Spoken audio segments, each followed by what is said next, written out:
On est venu voir Napoléon et ses batailles, ce qu'il a fait, et je trouve ça original que ce soit fait en Playmobil. 798, il est parti en campagne en Égypte. Alors il est parti avec une grosse armée, mais il est aussi parti avec une énorme flopée de savants qui avaient une grosse mission. C'était faire une grosse liste, un inventaire de tout ce qui est en Égypte. En fait, je ne suis même pas capable de vous dire combien il y a de personnages. Pourquoi? Tout bonnement parce que Dominique Béthune, on l'a tellement qu'en fait on parle en mètres cubes de Playmobil. Je peux vous dire en fait qu'il y a 15 mètres cubes de Playmobil, mais vous dire exactement le nombre de personnages qui sont mis, c'est impossible. Je sais qu'il y en a entre 1500 et 2000, mais précisément ce serait trop compliqué. L'exposition Playmobil, c'est avant tout une exposition familiale qui va s'adresser à toutes les générations, puisque vous pouvez voir en fait des milliers de Playmobil qui représentent l'histoire de l'Antiquité et celle du Premier Empire napoléonien.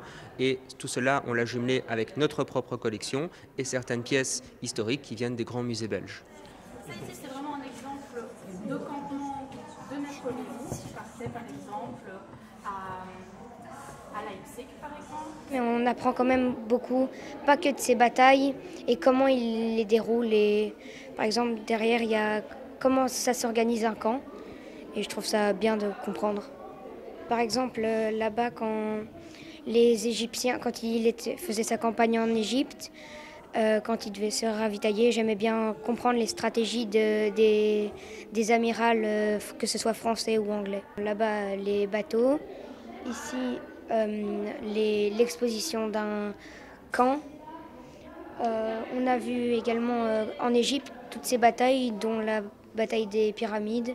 Là-bas, c'est le couronnement de Napoléon et Joséphine quand ils se font faire empereur. Pompéi, justement grâce à ses cendres, elle va être vraiment conservée, vraiment gardée dans une bulle dans le temps, à travers le temps. Et Napoléon, comme d'autres personnes avant lui, vont tenter de fouiller le site. Alors culturellement, c'est vrai qu'on ne se rend pas forcément compte, puisque nous, Napoléon, c'est quoi? C'est surtout des batailles, c'est l'image un peu populaire que nous avons. Eh bien, il y a une image culturelle qui est un peu méconnue et qui crée d'énormes liens entre le Premier Empire et la période antique.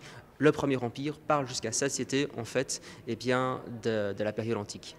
Alors la plupart ont été vendus dans le commerce, mais Playmobil ne fait pas de gamme napoléonienne, ne fait pas toute la gamme antique non plus. Donc Dominique Béthune, qui est notre créateur de Playmobil, a lui-même créé de nombreux Playmobil pour pouvoir s'adapter au CNET. En fait, les Playmobil, c'est un nouvel outil de médiation au service de la communauté muséale. Nous sommes très contents ici d'être l'un des premiers en Belgique à mettre ça en avant.